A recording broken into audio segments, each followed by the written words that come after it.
Good morning to all my friends, and welcome to Thursday. For those who are celebrating their name days, Eleni and Costa, happy name day. And να σας χαιρόμαστε και του χρόνου με υγεία και ευτυχία. Today I want to have a chat to you about sales. Many years ago, my wife Paula had two mobile phone businesses with a shop in Penrith and one in Ashfield. And I was working as a senior accountant at Optus, I think, back then. And on the weekends, I'd be swapping my accounting skills and role with sales, mobile phone sales.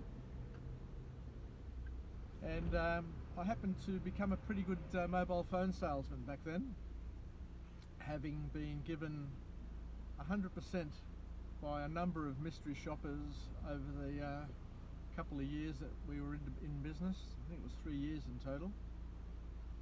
And what I learnt with sales is that there are three types of customers.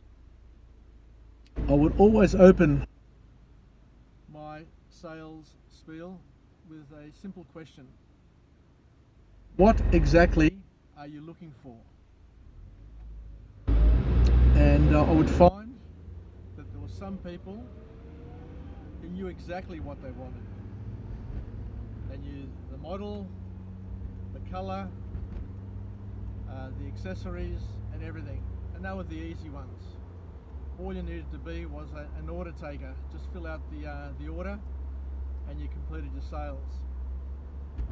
And yet there were others who were a little bit more difficult. So you would need to be very, very tactful with your questioning, with your opening questioning, so that at each question or decision point you would narrow the decisions for these customers until you got to the point where they were happy to sign on the line. But most interestingly of all, there were some customers who were absolute procrastinators.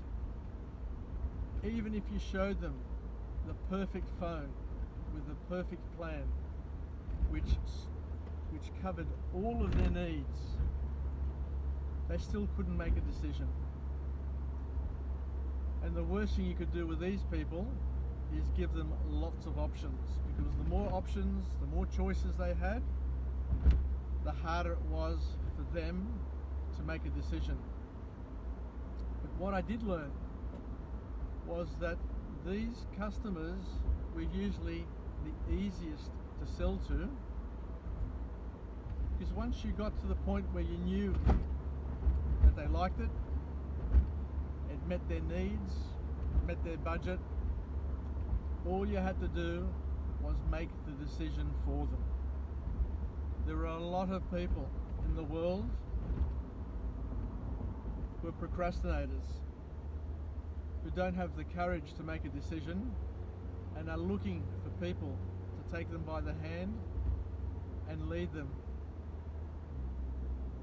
And through just assertive, I won't say pushing, but more so pulling them in a direction and helping them make that decision by just saying, well, this is the phone for you. I guarantee that you won't have any problems with it. This is the phone that I use, and the sale is made. A lot of people mistakenly believe that the best salespeople in the world are the ones who talk a lot, the ones who have the gift of the gab. It's not the case. The best salespeople in the world are the patient ones, the ones who listen for clues, because during the sales cycle a customer will give out clues in terms of what they like, what they don't like. It's important to have your rebuttals well rehearsed, because each customer will come up with a rebuttal.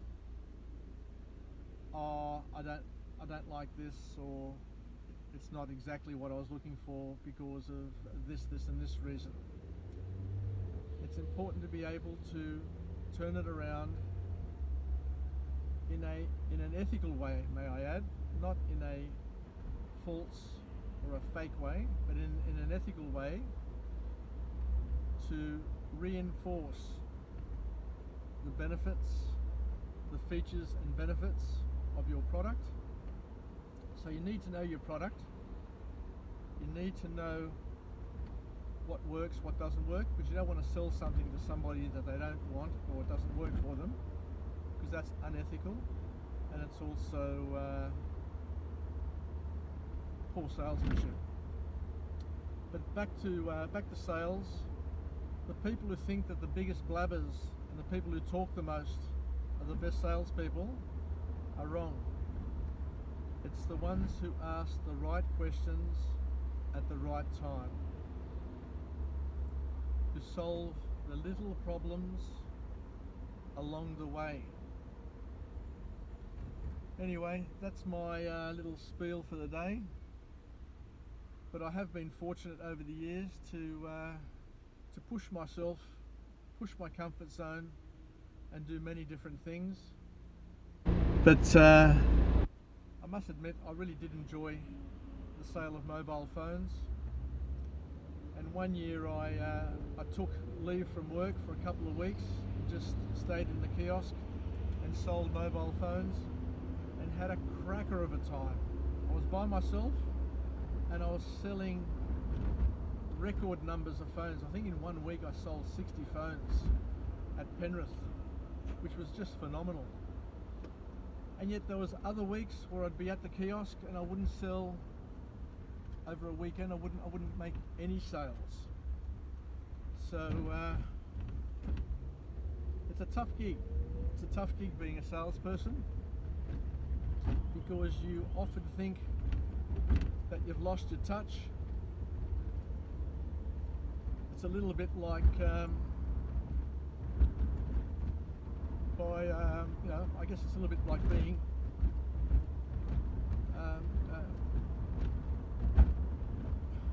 I'm lost for words now. But for those who are in sales, you know what I'm talking about. There are some days where it all works and whatever you do brings magic, and there are other days where it just doesn't happen. So sometimes the chemistry is not right. Maybe we try too hard sometimes. I don't know what it is, but that's one of the mysteries of life that all people will need to go through and learn. But it certainly did give me an opportunity to build my confidence and competence with people. I am naturally friendly, and I do want to help, but my enthusiasm is sometimes overwhelming to some, but that's okay. We live and learn. But at the end of the day, we learn lessons along the way, and the best lesson of all is that for procrastinators, the best lesson that I've learned is that there are people who just can't make decisions and need other people to make decisions for them, and that's basically it for me. I'm almost at work now, so I'm looking forward to another beautiful day at work, and we'll chat again. Bye for now.